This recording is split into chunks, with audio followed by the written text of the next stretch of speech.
আমার পাকিস্তানে কাজ করার ইচ্ছা আছে। সাকিব খান বাংলাদেশের নাম্বার 1 অভিনেতা সাকিব খান।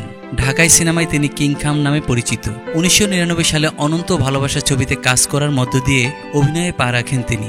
তারপর থেকে অসংখ্য হিট ছবিতে কাজ করেছেন। দেশের শীর্ষ এই অভিনেতা এবার আগ্রহ প্রকাশ করেছেন পাকিস্তানের ইন্ডাস্ট্রিতে কাজ করার ব্যাপারে। সম্প্রতি আরব আমিরাতের গোল্ডেন ভিসা হাতে পেয়েছেন সাকিব খান। সে সময় দুবাইতে অবস্থান করায় এক ইউটিউবারের মুখোমুখি হন তিনি। সেখানে চলচ্চিত্র নিয়ে তার বিভিন্ন পরিকল্পনার কথা জানান। সেই সাক্ষাৎকারে ঢালিউড কিং বলেন, আমার পাকিস্তানে কাজ করার ইচ্ছা আছে, একসঙ্গে কাজ করতে পারলে তো ভালোই। তারও বাংলাদেশে আসবেন, আমরাও একসঙ্গে শুরু করব।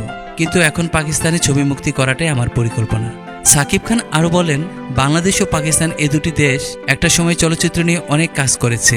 আমরা একসঙ্গে অনেক কাজ করেছি। দুই দেশ মিলিয়ে শবনম ম্যাডাম, নাদিমজি এনারা একটা সময় কাজ করে গেছেন। বাংলাদেশে তাদের সুখ্যাতি ছিল। এছাড়া বাংলাদেশে বহু শিল্পীও পাকিস্তানে কাজ করেছেন। সাক্ষাৎকারে এই মেগাস্টার বলেন, আমরা একসঙ্গে আবার শুরু করব। আমি যখন পাকিস্তানের কোনো কাজ দেখি তখন আমরা শেয়ার করি। আমি পাকিস্তানি অভিনেতা অভিনেত্রীদের সঙ্গে কাজ করতে চাই।